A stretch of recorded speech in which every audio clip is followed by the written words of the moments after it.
harus sesuai dengan pola pikir. Bukan Harusnya kan jangan bisa salah dulu. itu. Jangan salah paham dulu. Aku bisa buktikan dengan analogi, ya kan? Wahyu itu, firman itu adalah perkataan Tuhan yang disampaikannya kepada para nabi. Contoh, ini bukan wahyu ya. Aku minta kepada si beritakan kebenaran. Mamamu kan beritakan kebenaran. Aku bilang samamu, ya, wahai nabi, kan gitu. Wahai nabi, sampaikan kepada orang-orang mereka nggak boleh membunuh. Oke, sekarang tuliskan kata-kata yang sampai kalimat yang aku sampaikan tadi, lalu bacakan. Kau tuliskan kan, wahai nabi, wahai nabi, sampaikan kepada umatmu dilarang membunuh. Kan redaksi yang sama yang akan kau tuliskan sesuai dengan apa yang kau dengarkan. Oke? Setuju? Berita kebenaran, apa yang kau dengar itu yang kau tuliskan, itu yang disebut dengan firman. Betul? Setuju? Setuju nggak? Saya kurang setuju dengan pernyataan kami. Harus seperti itu. Setuju. Sekarang kita begini, kita sampaikan. Ini sekarang kita kembali ke Yesaya 21-nya ya. Nah, ini kita kembali kepada Yesaya 21-nya. Jika memang pada saat itu Yesaya itu menerima wahyu, menerima firman dari Tuhan, ya, firman dari Tuhan, kenapa Tuhannya ini menyebutkan nama Yesaya bin Amos?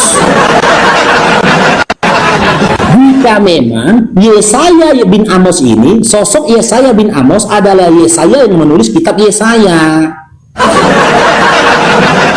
redaksinya nggak pas, kesannya ada yang ditambah-tambah ini jadinya. Nah kan, Bala mungkin Yesaya bin Amos, katanya lagi, firman yang dinyatakan kepada Yesaya bin Amos tentang tentang Yehuda dan Yerusalem. Ini dia seperti menuliskan cerita,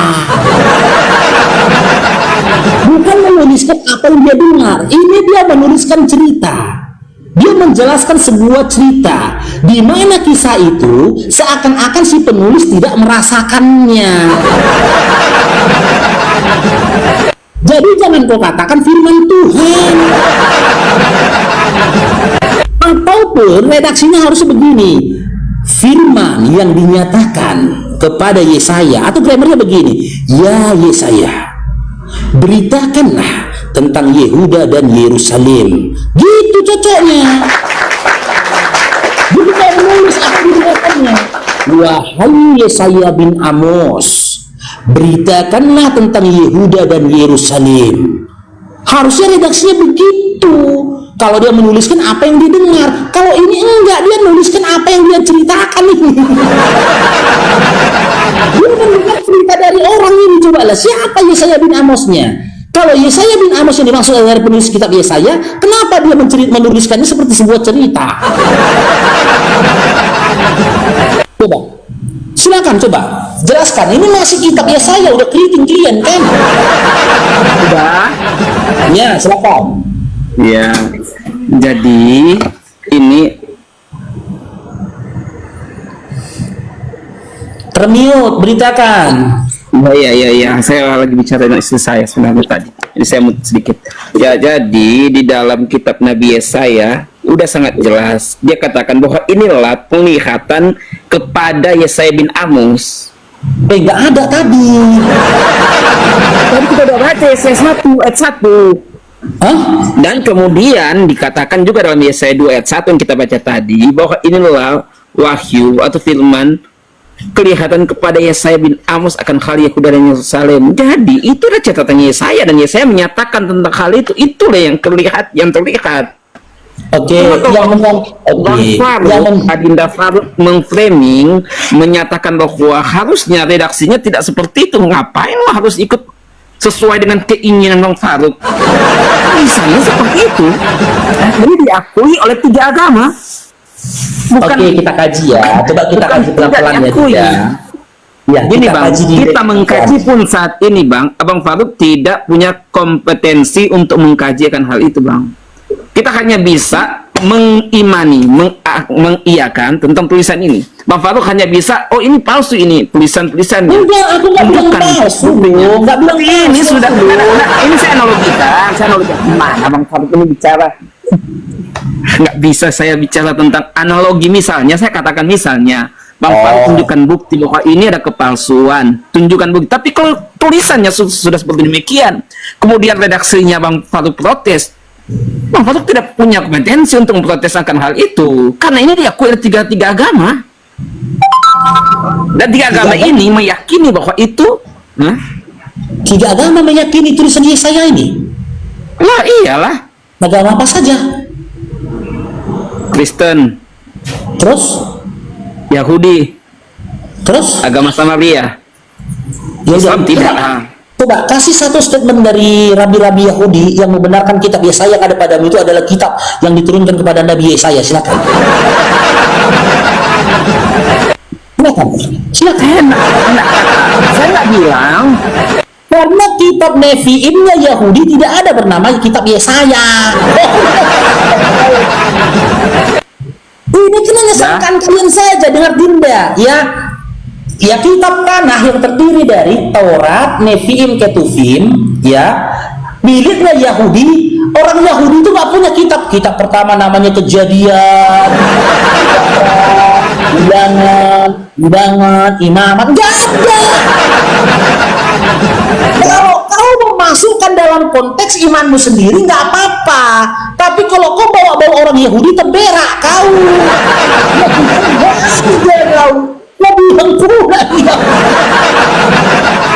Yahudi itu tidak pernah mengakui terjemahan yang ada pada kalian selaras dengan original teks yang ada pada kitab mereka. Nama kitabnya aja pun beda. Mana ada Nevi'imnya Yahudi, kitabnya bernama Yesaya. Jangan bohong, kalian kenapa, Ten? Udah. Ya, oke, saya jawab. Silakan. Kan ini saya bicara, ini kan bicara tentang terjemahan bahasa Indonesia, ya saya namanya. Tapi Abang Faruk kan menyatakan tentang bahasa original teks. Iya. Dan misalnya namanya pastilah bukan Yesaya. Oke, apa? Bercocokkan sama kitabnya Yahudi, Nevi'imnya Yahudi apa? Sabar, saya ambil aja. Yesaya itu Ibraninya apa? Yesaya itu Ibraninya apa? Ngarang aja kau. Ini buktinya, teman-teman. Ketika dia teman Kristen ini ngobrol sama orang yang tahu, berupaya mereka nipu.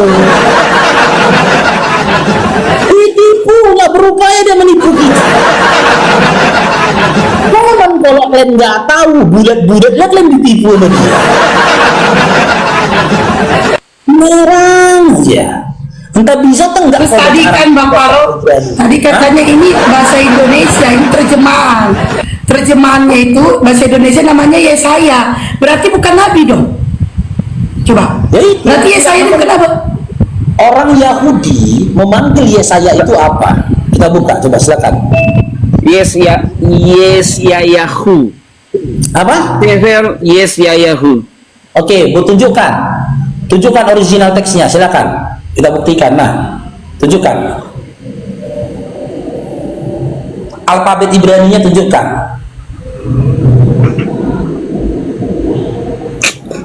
Bukan gimana? Ini kan sekarang zaman Google aja.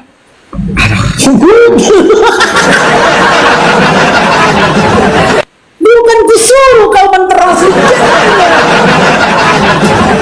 Ini Itu loh Dinda, ya Allah ya. Bubble hoop aja, bubble hoop aja kok nggak mau terima. Ini ada loh. Tetapi dalam Faruk tidak minta original teks Yesaya. Yang Bang Faruk minta nama kitabnya Yahudi Yesaya itu apa? Itu yang diminta. Biar dicocokkan. Bang Faruk tidak minta original teks Yesaya. Yang diminta nama Bang Faruk, nama kitab Yahudi Yesaya itu apa? Kalau memang ini dipercaya atau diimani atau diakui oleh Yahudi, kitab Yesaya ini. Nah, apa nama kitabnya di Yahudi itu, kitab apa? Itu yang diminta Bang Faruk. Ngerti? Beritakan. Ngerti nggak? Ya, saya ngerti. Kan Apa nama kitabnya? Di kitab Yahudi itu Yesaya ini namanya apa? kalau kitab Yesaya kan itu disatukan di dalam pernyataan Nefim atau dikatakan kitab para nabi. Iya, namanya Pemahaman Kristennya loh, itu dalam pemahaman Kristennya gitu loh. Kalaulah memang di dalam kitabnya Yahudi ada nama kitab Yesaya, coba kau tunjukkan. Makanya gini, beritakan, jangan kau bawa-bawa Yahudi dalam imanmu. Nggak ada urusannya Yahudi dengan Karisteng. Makanya karena itu di luar dari pemahaman disiplin ilmumu, ku ajak kau untuk mentadaburi Yesaya 2 nomor 1 tadi. Ketika firman itu diterima oleh Yesaya, redaksi kalimatnya kok nggak cocok gitu loh, nggak selaras. Dan kalau kau ngotot bahwasanya apa yang ditulis Yesaya itu adalah firman Tuhan, berarti Yesaya itu Tuhan kau. Yesaya Tuhan kau. Udah? Ya, silakan. Ya, jadi kan saya sudah katakan 24 kitab itu namanya kitab Taurat. Salah satunya kitab Yesaya. Ya, itu sudah 20 kitab dalam Taurat. Apa kau bilang Ini saya sudah baca, saya selidik, ternyata namanya Alkitab Ibrani namanya Tanakh. Tanakh itu terdiri dari Taurat, Nefim, dan Ketuvim. Ya toh? Dan salah satunya dalam Nefim itu kitab nabi-nabi, salah satunya kitab Yesaya ada di dalamnya. Oke, kita jangan ke Yahudi dulu ya, Dinda ya. Nggak ada urusannya, nggak cocok kita bawa Yahudi kemari karena nggak ada urusan Yahudi. Abang nanya, kok saya jawab. Yang kutanyakan, ketika kau katakan apa yang ditulis dalam kitab Yesaya itu adalah firman Tuhan, sebut satu validasinya dari Tuhan, di mana dikatakan, di mana dalam satu ayat itu berbunyi bahwasanya apa yang disampaikan Yesaya atau apa yang ditulis oleh Yesaya itu merupakan firman Tuhan. Mana lagi validasinya? Itu saya sudah tunjukkan tadi. Nah, kita kaji ya ini. Yesaya 2 nomor 1 ini tadi kan? Ini ya, Yesaya 2 nomor 1 kan? Nih. Nah, ini. Sekarang kita kaji pelan-pelan ya. Penulis kitab Yesaya ini apakah adalah Yesaya bin Amos? Iya kan, jawabannya Yesaya 1 ayat 1. Iya, saya tanya Dinda. Inilah penglihatan Yesaya, Amos. Dinda, penglihatan Yehuda. Yang saya tanyakan, penulis kitab Yesaya ini, apakah Yesaya bin Amos? Iya, Yesaya bin Amos. Yesaya bin Amos. Oke. Apa yang ditulis oleh Yesaya bin Amos ini, dia dapatkan melalui yang dia dapatkan melalui firman Tuhan, betul? Iya, firman Tuhan. Berarti Yesaya 1 ayat yang kedua. Iya, berarti Tuhan berfirman langsung kan kepada Yesaya bin Amos. Iya, melalui penglihatan dan wahyu dari Tuhan. Tuhan yang berfirman, ya, Tuhan yang berfirman kepada Yesaya ini, Yesaya bin Amos ini, ya, apakah Tuhan yang disembah oleh orang Yahudi? Iya. Kita kaji ya. Firman berarti ini perkataan Tuhan ya, betul? Dia dituliskan oleh dia kan? Oleh Yesaya ya, betul? Ini perkataan Tuhan yang ditulis oleh Yesaya bin Amos kan, betul? Tuhan yang dinyatakan kepada Yesaya, kemudian Yesaya menulisnya, iya kan? Iya, menulisnya kan? Kan penulisnya adalah Yesaya, penerima wahyu adalah Yesaya bin Amos juga kan gitu. Kita baca ya, firman yang dinyatakan kepada Yesaya bin Amos. Yesaya bin Amos ini siapa? Nabi Yesaya bin Amos, artinya tentunya Amos. Iya, Yesaya bin Amos ini adalah Yesaya si penulis, bukan? Iya, si penulis. Kenapa harus ditulis lagi namanya?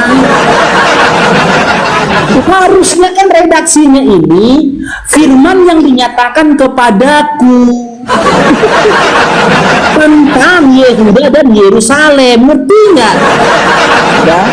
Di sini bisa tergugat redaksinya.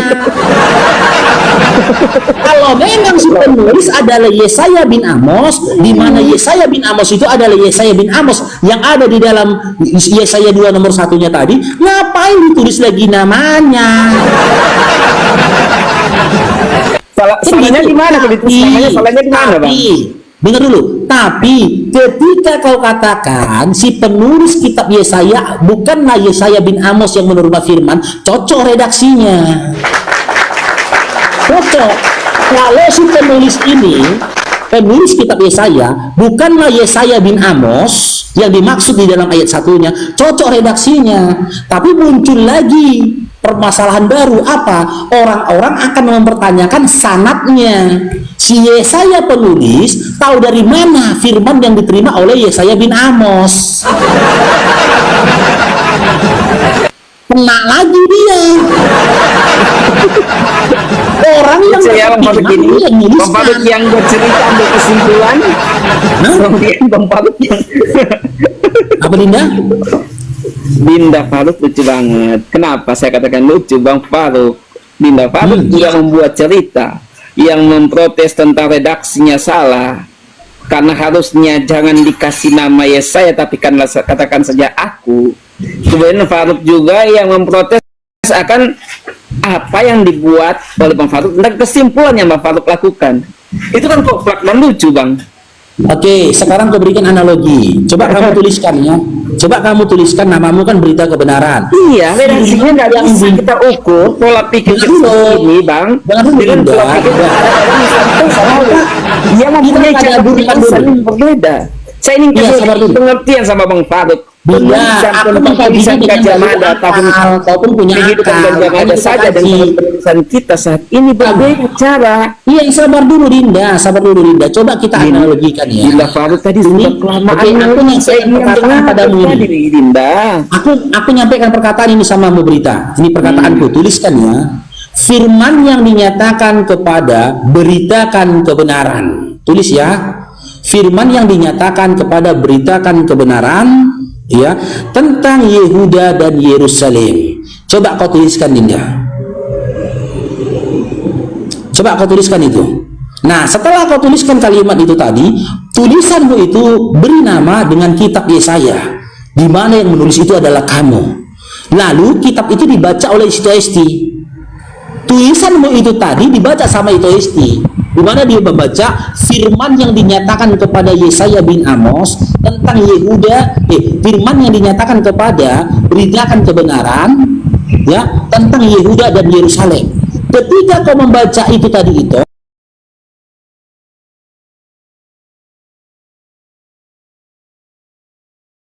membaca apa yang kusampaikan tadi, ya. Ya, apakah mungkin kau menganggap sama si penulis dengan nama yang ada di dalam ayat itu tadi? Si penulis kitabnya itu kan beritakan kebenaran. Nama kitabnya beritakan kebenaran. Di dalam ayat itu tadi kukatakan, dituliskan firman yang dinyatakan kepada berita kebenaran. Ketika kau membaca seperti itu, apakah kau memiliki keyakinan atau pemahaman bahwasanya beritakan kebenaran, nama beritakan kebenaran di dalam tulisan itu, apakah sosok yang sama dengan beritakan kebenaran itu? Apa? Sama si penulis. Sama si penulis. Iya. Iya. Kan beritakan kebenaran kan? Iya. Apakah sosoknya sama? Namanya sama, oke. Sosoknya sama? Beda. Si penulis namanya. Si penulis mendapat info, yang dapat info ini beda orang sama yang memberikan info. Beda, orangnya beda. Kalau orangnya sama, harusnya redaksi itu firman yang dinyatakan kepadaku. Iya, kepadaku, ya, tentang Yehuda dan Yerusalem, begitu. Tapi kalau kau paksakan apa yang ditulisnya ini adalah sebuah firman Tuhan, berarti Tuhannya nggak tahu dalam membuat redaksi kalimat. Dia firman Tuhan seharusnya berkatakan begini, beginilah firman Tuhan, bahwasannya dilarang kita untuk membunuh, gitu. Dia harus ada kata beginilah firman Tuhan, karena itu adalah dari Tuhan sendiri. Begitu berita kebenaran. Kemiut. Yesaya, sudah. Yesaya pasal 1 ini ayat yang kedua, dengarlah ilmu hai segala langit dan berilah telinga, demikianlah firman Tuhan. Itu kan, jadi ada pernyataan demikianlah firman Tuhan, bahwa aku sudah meliharakan dan membesarkan anak-anak dan mereka itu sudah mendurhaka kepada. Karena itu pernyataan bahwa inilah khayal atau penglihatan kepada Yesaya bin Amos sudah sangat jelas redaksinya bahwa ini yang menulis ini adalah Yesaya. Karena itu penglihatan kepada Yesaya. Itu Yesaya berapa kau baca? Yesaya 1 nomor 2 kan? Yesaya 1 nomor 1 dan 1 nomor 2. Iya. Dengarlah hai langit dan pasanglah telinga hai bumi, sebab Tuhan berfirman. Iya. Ini pengenalan pertama, kata-kata pembukaan beginilah, bahwa inilah khayal kepada dia memperkenalkan diri kepada siapa ini firman kepada Yesaya bin Amos. Udah sangat jelas kok Bang Faruk mau pelintir ke sana kemari, redaksinya salah gimana lah ya. Ini lagi, ini gue sampaikan lagi sama abang. Ini kalau di kami Islam itu disebut dengan pemahaman tadabur, ilmu tadabur ini. Tarya Dinda besarkan nih. Nih. Pengaduan tentang bangsa yang tidak setia itu, ayatnya tertulis, dengarlah hai langit, ketika memang ini firman Tuhan, ya, dan isinya betul tuliskan, dengarlah hai langit. Tuhan ini sedang berfirman kepada Yesaya apa kepada langit?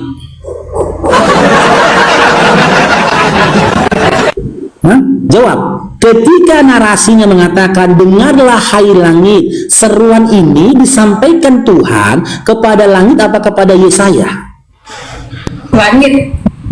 Beritakan ini disampaikan Tuhan kepada Yesaya, dan Yesaya menyampaikan itu kan dengarlah wahai langit.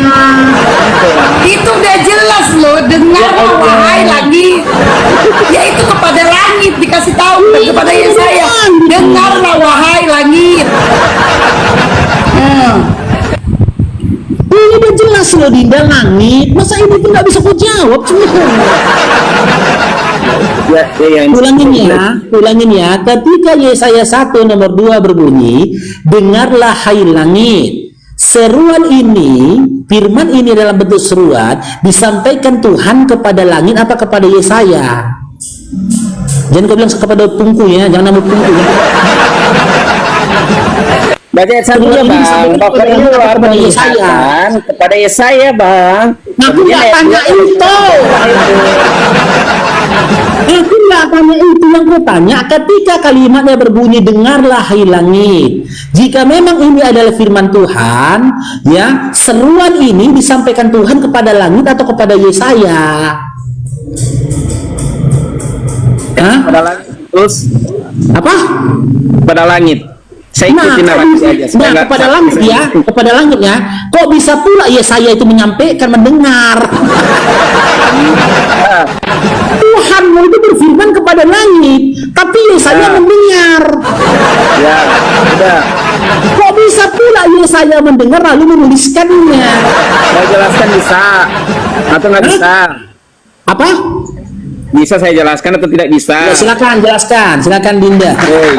Ya bisa jadi, Bang. Yesayanya nguping, bisa jadi nguping Yesaya. Ya. Wah, nggak kebaca kekecilan gini gimana Hosim? Bentar, besarkan bentar. Bentar, biar aku yang kecil aja, bentar. Oke. Nah, bahwa inilah penglihatan kepada Yesaya. Itu ayat 1 yang telah dilihatnya akan Yehuda, Yerusalem dan Saman, itu misalnya Rizkian dan raja-raja Yehuda. Itu ayat 1-nya Bang Faruk. Kemudian ayat 2-nya, dengarlah olehmu hai segala langit dan berilah telinga hai bumi, karena demikianlah firman Tuhan. Jadi itu suatu seruan yang diperdengarkan luas, karena inilah firman Tuhan. Aku sudah meliharakan dan membesarkan anak-anak. Ini ditunjukkan kepada siapa? Kepada bangsa Yehuda pada waktu itu. Lembu mengenal orang yang mempunyai dia, dan keledai pun tahu akan, karena setiap firman Tuhan ditunjukkan kepada manusia, bukan kepada langit. Tetapi itu suatu pernyataan seruan yang harus diserukan. kepada bangsa Yehuda yang melawan Tuhan pada waktu zaman Yesaya. Kalau Bang Faruk hanya ambil sepotong, maka Bang Faruk akan mengambil kesimpulan bahwa ini kepada langit, ini kepada bumi, bukan kepada bangsa Israel. Padahal kalau kita baca keseluruhan, karena itu kita harus mengerti tentang kontekstual, bukan hanya tekstual. Tapi kalau Bang Faruk memaksa, kalau kamu mengambil satu perikop, oke, kalau kamu mengatakan Bang Faruk hanya mengambil satu ayat, bentar. Kalau kamu mengatakan Bang Faruk hanya mengambil satu ayat, justru kamu kena kalau kamu mengambil satu perikop. Di perikop yang pertama, penglihatan Yesaya bin Amos tentang Yehuda ini, kalau memang benar-benar ini penglihatan, berarti ini bukan firman, dia melihat penglihatan daripada Yesaya. Jadi ini bukan firman Tuhan. Nah, sementara di ayat keduanya juga, dengarlah hai langit. Nah, ini dengarlah hai langit, pasanglah telinga. Ini langit disuruh pasang telinga. Pasanglah telinga, hai bumi. Sebab Tuhan berfirman. Nah ini, kalau kamu bawa ke satu perikop, justru kok kena banyak. Di ayat yang pertama itu dikatakan penglihatan. Itu penglihatan. Yang namanya firman Tuhan itu tidak ada penglihatan. Kalau dia katakan penglihatan, berarti dia melihat. Dia melihat sosok, dia melihat cahaya, dia melihat berambut gondrong, penglihatan. Nah, itu dia. Di ayat keduanya itu lebih kenal lagi. Dengarlah hai langit dan pasanglah telinga. Yang disuruh pasang telinga di sini adalah langit. Dengarlah hai langit dan pasanglah telinga. Jelas ini kalau kamu pas satu perikop justru kamu ketampol banyak. Di ayat satu aja kamu udah ketampol, belum lagi di ayat kedua. Jadi kamu jangan bilang comot-comot ayat. Sementara yang pertama aja kamu tidak ada validasinya. Ditambah lagi yang keduanya. Kalau kamu mengatakan ini adalah perkataan Tuhan kepada Nabi Yesaya. Kalau ini perkataan Tuhan kepada Nabi Yesaya, seharusnya mengatakannya bukan dengarlah lagi, tidak. Sampaikanlah Yesaya kepada langit. Sampaikanlah Yesaya kepada langit untuk mereka mendengarkan firman Tuhan. Begitu seharusnya kata-katanya. Tapi di sini tidak. Dengarlah hai langit. Dengarlah hai, beritakan kebenaran. Aku menyampaikan sesuatu kepadamu. Sebentar lagi si gondrong datang. Begitu. Tapi kalau ini firman Tuhan kepada Yesaya, seharusnya mengatakan, hai Yesaya, sampaikanlah kepada langit. Nah itu seharusnya seperti itu. Kalau ini Tuhan mengatakan kepada Yesaya, hai Yesaya, sampaikanlah kepada langit bahwa aku berfirman, suruh mereka memasang telinganya. Begitu. Sementara ayat ini tidak. Dengarlah hai langit, dengarlah hai oten-oten, bahwa Yesus itu utusan. Begitu. Bantah. Silakan bantah.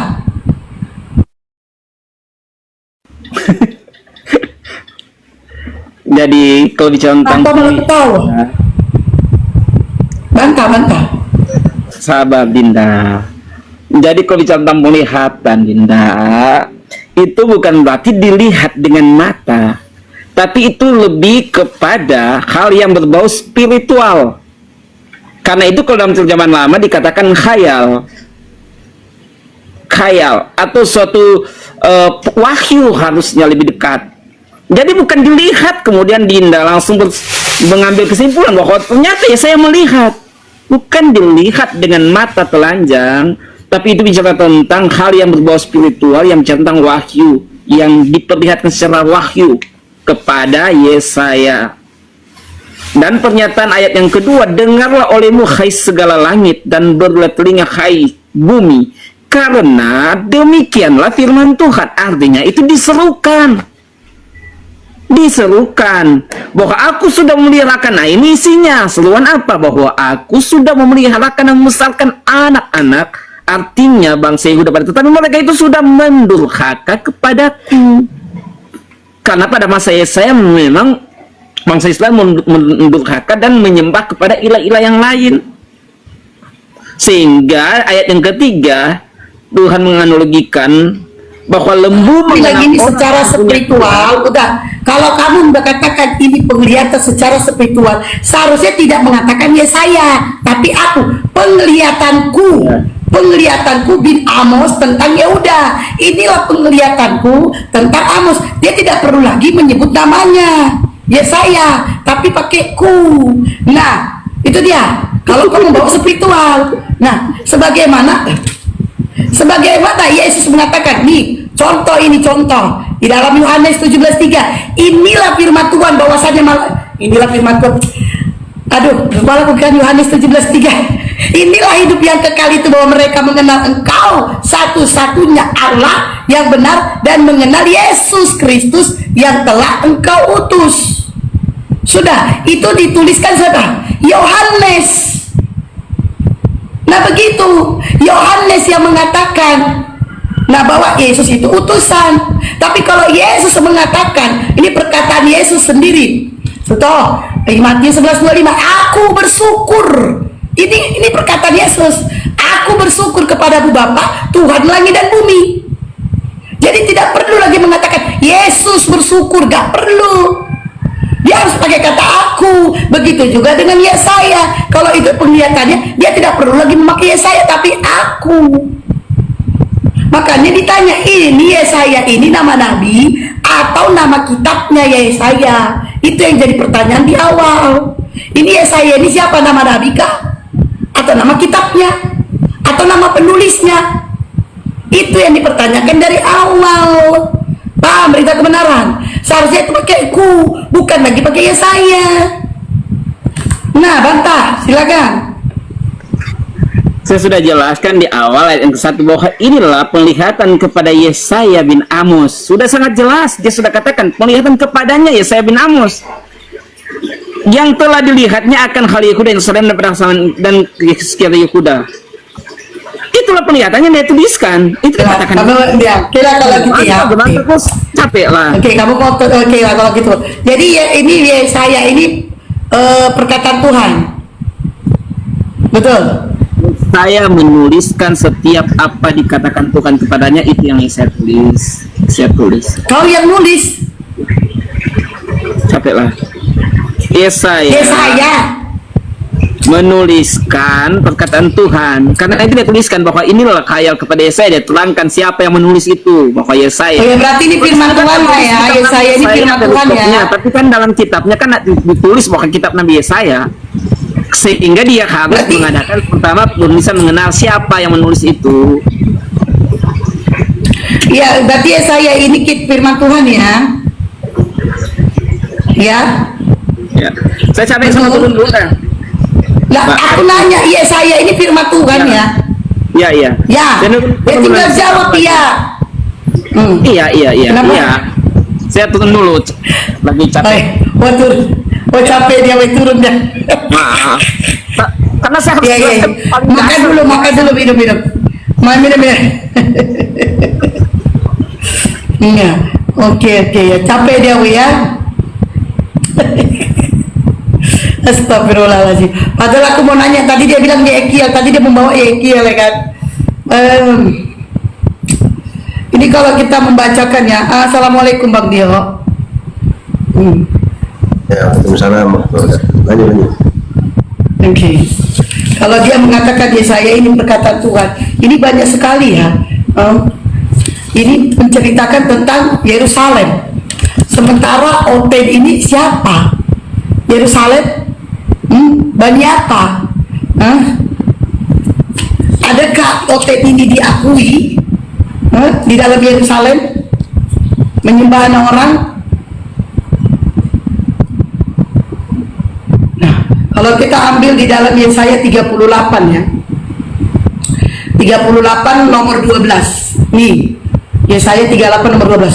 Pondok kediamanku dibongkar dan disingkirkan seperti kemah gembala, hidupku digulung seperti kain. Kalau liturgi gini bacanya, pohon kediamanku dibongkar dan disingkirkan seperti kemah gembala, hidupku digulung seperti kain tenun, digulung penenun, dipotongnya seperti sisa benang tenunan. Siang malam engkau menelantarkan aku. Wow, firman Tuhan seperti itu. Itu firman Tuhan. Saya ulangkan lagi ya, di dalam Yesaya 38 nomor 12. Pondok kediamanku dibongkar dan disingkirkan seperti kemah gembala. Hidupku digulung seperti kain tenun, digulung penenun, dipotongnya seperti benang tenun. Siang malam engkau menelantarkan aku. Ada kata siang malam engkau menelantarkan aku. Berarti itu Tuhanmu menelantarkan Yesaya, atau Tuhanmu menelantarkan manusia yang ada pada zaman Yesaya. Ini kalau kata-kata ini kisah. Ini kalau saya bilang ini kisah ya. Saya ulangi ya. Pondok kediamanku dibongkar, dan ini ibarat kisah, ibarat cerita. Aku mengkisahkan nama kalian. Woi, aku ada kisah di kalian dengar ya. Jadi pada zaman itu dulu, di zaman Yerusalem, aku udah hidup sekian ribu tahun lamanya. Jadi pada zaman aku dulu di sana itu, pondokku itu, pondok kediamanku dibongkar. Pondok kediamanku dibongkar dan disingkirkan. Seperti kemah gembala. Hidupku digulung seperti kain tenun. Moderator tolong turun. Tenun, digulung penenun, dipotongnya lah ya kan we, dipotongnya lah we, seperti benang tenun. Itulah pondokku ya kan we. Siang malam we, siang malam aku dilantarkan lah we. Ini ibarat kisah. Ini moderator yang lain mana sih? Yanti, selamat siang. Yanti,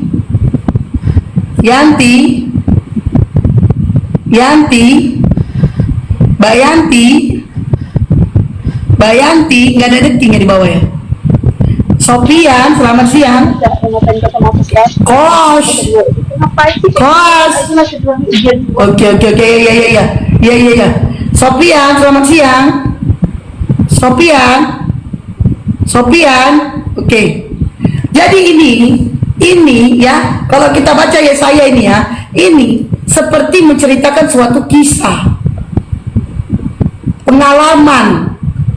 Bagaimana aku menceritakan kisahku, pengalamanku. Dulu aku punya pondok, dibongkar pondokku, dilantarkan aku pagi kan, dilantarkan aku siang malam, aku dilantarkan. Ngeri kali memang hidupku dulu. Nah itu. Jadi ini firman Tuhan atau kisah. Nah ini dia. Keburu dia pergi, katanya capek dia.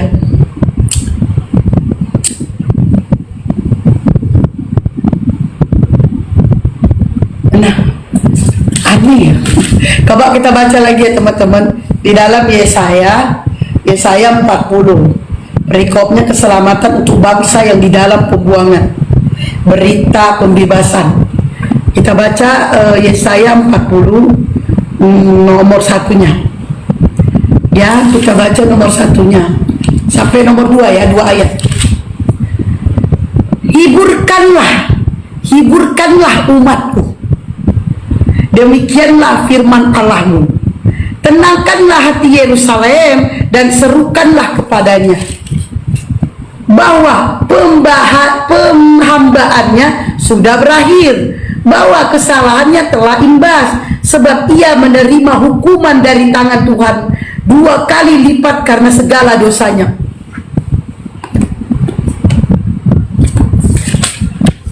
Di sini dikatakan hiburkanlah. Berarti ini Tuhan ini menyuruh siapa untuk menghibur siapa? Yerusalem. Hati Yerusalem disuruh ditenangkan, disuruh dihiburkan. Nah, ini Tuhan ini menyuruh siapa untuk menghibur Yerusalem? Menyuruh siapa? Apakah menyuruh Yesaya atau menyuruh orang-orang yang ada di zaman Yesaya? Nah, di ayat 2-nya, sebab ia menerima hukuman dari tangan Tuhannya 2 kali lipat karena segala dosanya. Berarti manusia ini dihukum oleh Tuhannya. Tuhannya yang memberikan hukuman, Tuhannya juga yang menyuruh untuk menghibur. Yang namanya Tuhan, kalau dia sudah memberikan hukuman, ya seharusnya dialah yang menghibur. Kenapa dia yang memberi hukuman, orang disuruh menghibur? Di mana keadilan Tuhan? Keadilan Tuhan ini gimana? Lama-lama jadi pendeta gue ya. Ya Ten ya.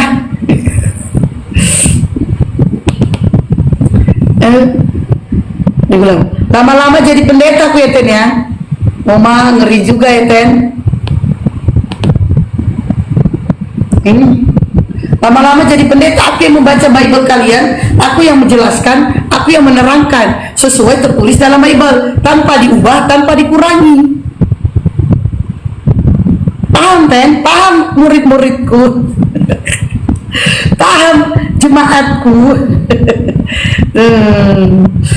Tunjukkan dalil wahyu langsung dari naik Juna, ayo naik Juna, langsung dari Allah kan, naiklah sini. Kamu cuma berani bertyping, gak berani naik. Ayo, naik. Itu dari Allah, itu semuanya firman Tuhan yang di dalam Al-Quran. Yang di dalam Al-Quran itu semuanya firman Tuhan. Naik sini. Ya. Justru ini Juna, ini yang perlu kau pertanyakan.